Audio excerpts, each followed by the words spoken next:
I went to bed one night and I woke up weeks later. I don't have any memory of that day.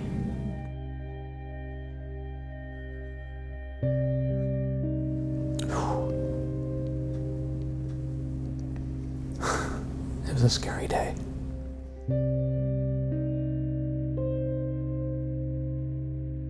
Julie got sick in the middle of the night at home. No one was really sure what was going on. She just knew she couldn't breathe. And the ambulance came and they got her stable and then they were taking her to the ER and my dad was just like, go to sleep. We should be back in an hour. Everything's gonna be fine. She was rushed to the emergency room at St. Anthony Hospital in Shawnee. Unfortunately, in the emergency room, she suffered a cardiopulmonary arrest. She stopped breathing, her heart stopped beating, and they had to perform CPR on her. I started coding. A heart attack, a stroke. My left hand exploded from an IV burst from all the blood clots. And the third time that I coded, I was out for 14 minutes.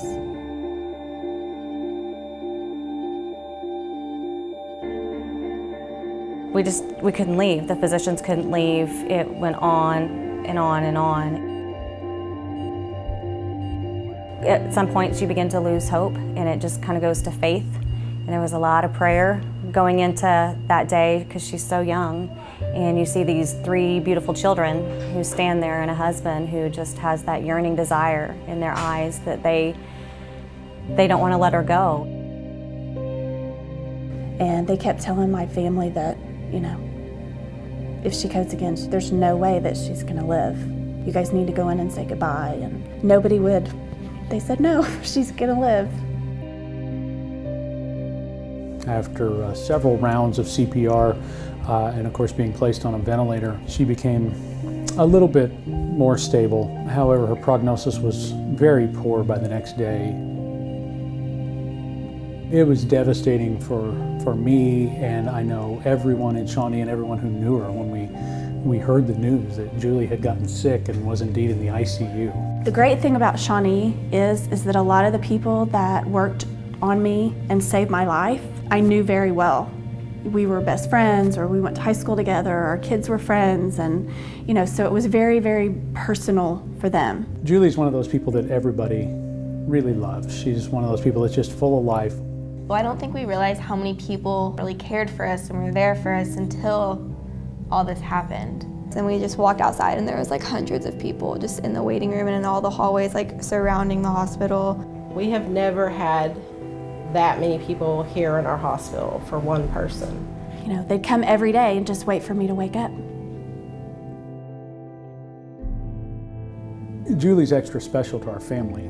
My children's mother died in a car wreck about 6 years ago, and Julie was someone who really took care of my kids for me for several months. They have twins, and Michael and I have our twins. They met when they were 3, and then they, you know, went to school together their whole life. And we've been through a lot with them. We've been through a whole lot with them. For me to think about what my kids had gone through and thinking that her children may go through the same thing was heartbreaking. I spent a lot of time in prayer saying, God, please don't put them through that. Kids don't need to go through that.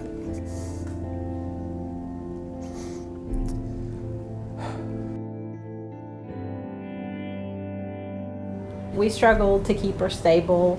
Her vital signs were never great. They got a little bit better the next day, but we still were really concerned about her kidneys. So that's when they did a doctor-to-doctor referral and sent her to Oklahoma City, St. Anthony downtown, so that they could give her access for dialysis. I knew some of the doctors in Shawnee, and so they made a phone call to me. And then my job as the hospitalist is to coordinate all the other caregivers to take care of her when she was transferred here. It was unnerving to take care of someone that you know, who you know is in such grave condition and very well may not make it. I think it put her and her family both at ease to know that he was there on their side, not just as a friend, but as a physician. She had been somewhat responsive and actually communicating, but she stopped doing that after she arrived at St. Anthony. You know, my family had a hard time. My husband, I don't think he even changed clothes for the first 9 or 10 days. He never left her side, not once to do anything. The girls wrote journals of every single day that I was in the hospital. Everything that happened, who came to visit, you know, what my blood pressure was that day. Poor Bauer, he was only 10 years old at the time, and he didn't really understand what was going on, but he knew that it was really bad, and he wouldn't leave. He would not leave. My mom is probably the most loved person I've ever seen. The whole town of Shawnee has been here and tons of people are praying. I don't just feel like the town of Shawnee was praying for me. I feel like the whole state was praying for me. Everybody changed their Facebook page profile pictures to pray for Julie. People that I don't even know would come up to me and say, "Are you the girl that died so many times? And you know, we prayed for you." The more prayers that came on, the better my mom got, and I feel like without those prayers and without all those people supporting us, it would have been 10 times harder. I'm so thankful. They just helped us out so much with everything. It was wonderful. She woke up on my shift and she recognized her husband and she recognized her kids. It was the most amazing thing I've ever seen. I'll never forget coming in one morning when they all came running out and said, "She's talking, she's talking." And I said, "You gotta be kidding me." When I woke up in ICU at St. Anthony, I didn't know where I was, but I wasn't scared at all. I was at peace. I was worried about my family though, because everybody was crying. I mean, she just was a miracle. She was an absolute miracle. There's no scientific reason that she should have, one, been walking, or two, really even been alive. People in the medical profession, we like to think we're scientists, and we don't use that term miracle. We don't use it lightly, and we don't use it very often. We like to take credit for what happened, and we like to explain things with science. But of at least 10 doctors that I know of that touched her and took care of her, 10 out of 10 know that this was a miracle. They didn't just save my life one time. They saved my life over and over and over again. And they never stopped. They never gave up on me. I'm just so appreciative of every day. And it doesn't mean every day is easy, but I'm here. I'm alive.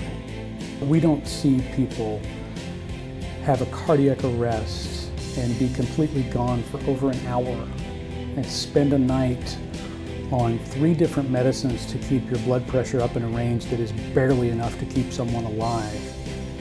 Yeah, I've done this for 20 years, and one person that's been in that kind of situation that I know of has gone home, and that's Julie.